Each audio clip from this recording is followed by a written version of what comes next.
left, and then it starts right there, goes all the way and ends at a light in Cersei. I was thinking the other day about, I can't remember their name right now, Max Caregivers when he was little. Do you ever hear from them again? Sandy and Ralph. Thank you, Meyer, M-E-I-E-R. Yeah. I mean, I know they moved to Florida. Oh, they did? Mm-hmm. You good now? Apparently they gave me a graduation card. I don't think I wrote them back. No, I did write. I wrote the graduation cards back. Okay, They were real attached to you. Took a lot of research to try to find their address. You know, because they never. We must have offended them at some point. We must have been. So I think they got mad. I think they got very mad. He just tooted. Never heard from him again. Somebody had a blowout. That's our term for poop. No, I don't know why. We'll see if it starts stinking really bad. Then we'll know. You're not gonna burp. Oh, my big boy. Yeah, I know.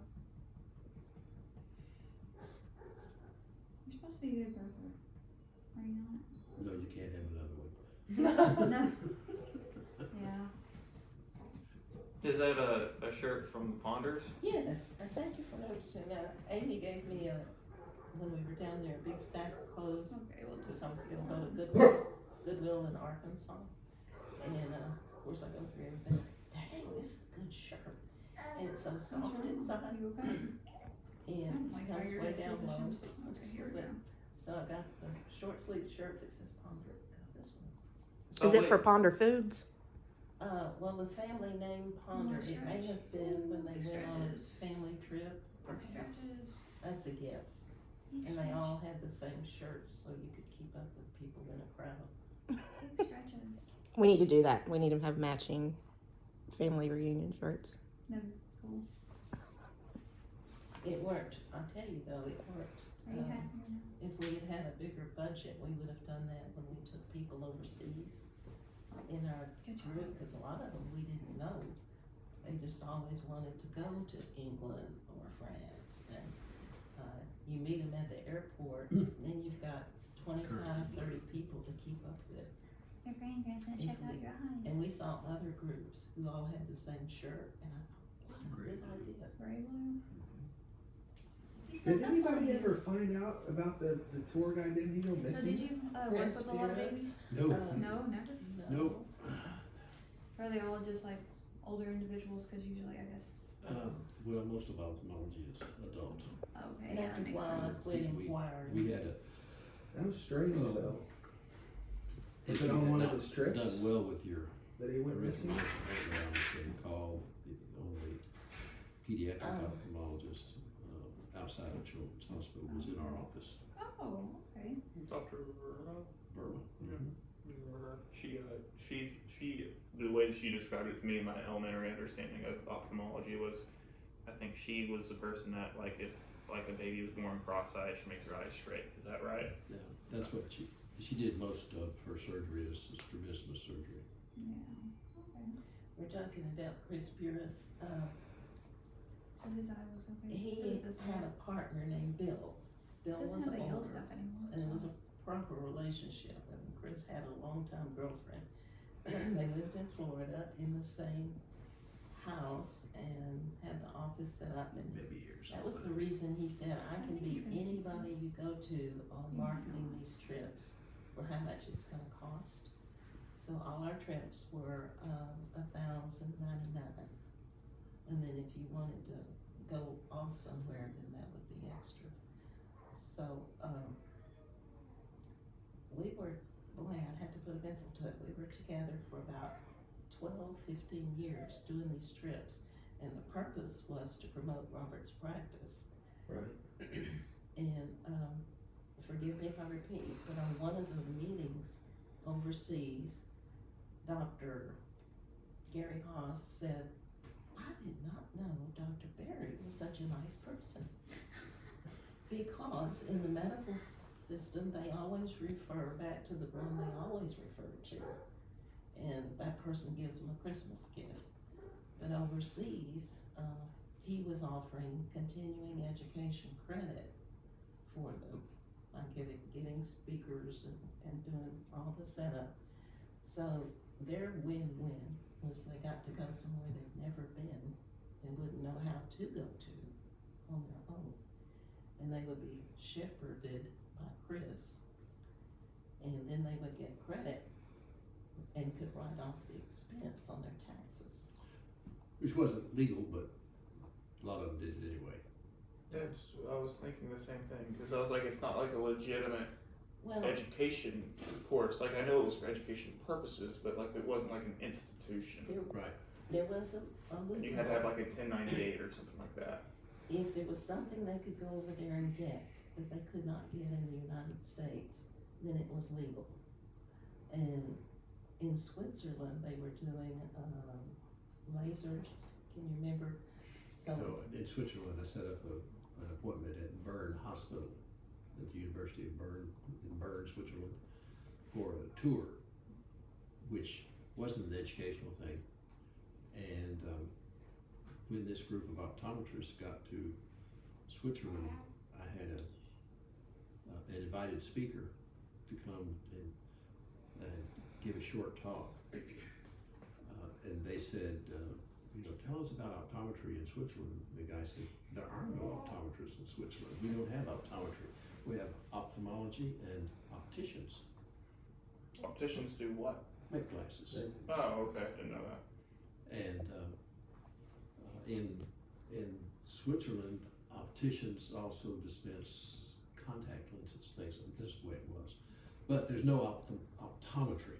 And as soon as they heard that, they lost all interest, and none of them even wanted to go to the hospital, which is a historic hospital, way back to the early 1800s, when European medicine was much more advanced.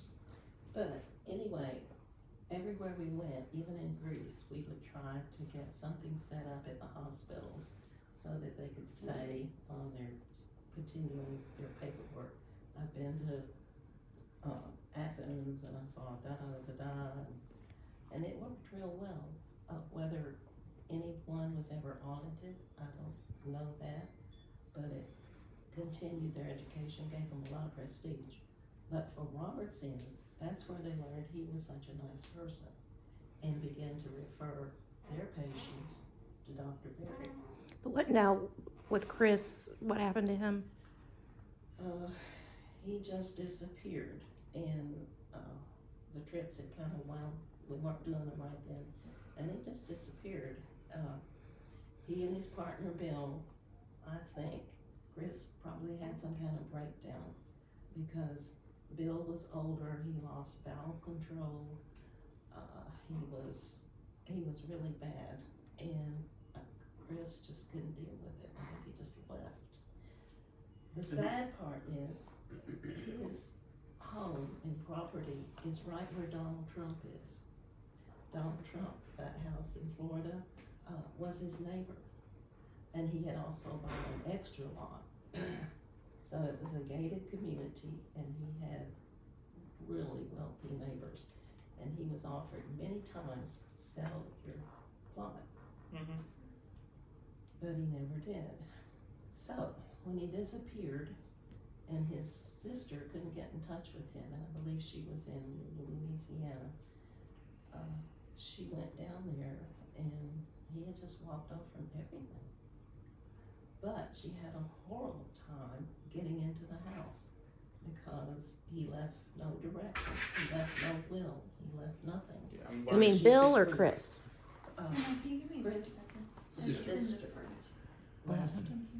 When she tried to get into the house and take care of things, she was considered a burglar, according to the law.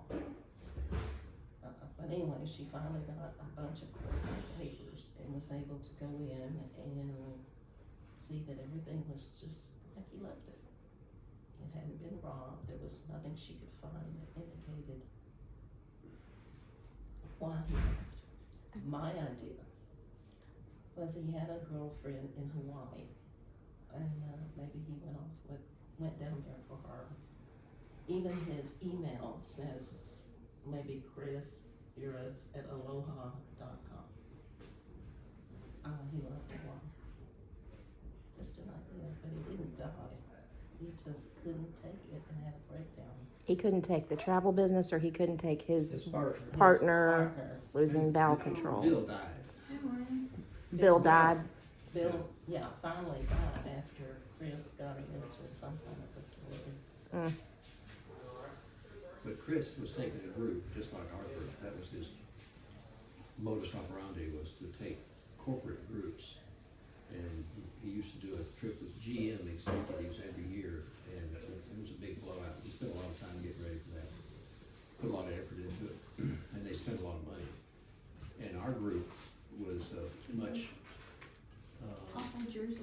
lower status, but it was, the trips were bargains. Anywhere from a little over $1,000 to a little over $2,000 a person for transportation from here to wherever, and hotel for a week, and bus transportation, and then if you want to do side trips, it was extra. But then Chris was with you all the time. Didn't include meals. Sometimes it did. 2 to 3, yeah. It is. That is a big bargain. It is. Breakfast was always included. I don't know how you could afford. I mean, airfare. This I know it was pre 9/11, but Oh, wait, this was very pre 9/11, yes. And, it was, that's why so many of the optometrists went, and people from the church said, we wanna go too, because they were bargain trips. And everything worked well on all, we did about 20 trips. Everything worked well, the weather was always good. Nobody got, arrested or, died. ill. But we always went in the off season, which is, October to Oh, good. April. And that's when nobody else goes. It's when. Didn't you have an appendectomy over there? In Ireland, yeah. Yeah, the trip that Adele did not go on was, the group of 23 to Ireland that she and Chris had done a pre-trip on. Same place, stopped at the same castles and all that. And then she didn't wanna go back on the trip. Listen, I'll tell you what, the roads in Ireland are nothing but death traps. They're like that, and they That's all have, over Europe though. no, not like Ireland, and they're not big roads, and then they have signs up periodically that says 23 people have died on this road in the last 2 years. And the people in Ireland drive like they're nuts. Even Sicily? They're- Sicily's, no, that's down there with. I'm saying the road wise, cause I remember Sicily was a lot of death traps. Okay. And- Crete was horrible. United Arab Emirates was horrible. I haven't been there. That's completely different. But we were always in a bus with a professional driver. Yeah. Not with someone that didn't have a driver's license that was promoted to drive Humvees. I'm talking about going on tours and stuff when I I was know. on Liberty. I was referring to how Cab they were drivers. going to have you as your military occupational skill. They were going to have you drive Humvees, and you were like, I don't have a No. driver's license. No, that was LARs. So. Light armored reconnaissance vehicles, when cause when you sign up for the infantry, you sign up for, they can put you any infantry, whether you're machine gunner or whatever, and my first spot was LARs, light armored reconnaissance vehicles, just a small armored vehicle that you drive in and basically to take enemy fire so you know where it's coming from. Yeah. Is Sicily as mafia oriented as I've heard Well, that's where the mafia started. in Sicily? Yeah. So when you were there, were you aware? He was I promoted. just thought, I was hoping I could meet some mafia people, but you don't know. You probably did. I they was very don't know. fascinated with the mafia. To say they won't tell you that they're in the mafia. But that's the bad mafia, not the. I don't think. I don't know that any there's a good mafia. That's, The do-gooders mafia. But, so what was your favorite part of your Hold on, I'll overseas get just one second. excursions?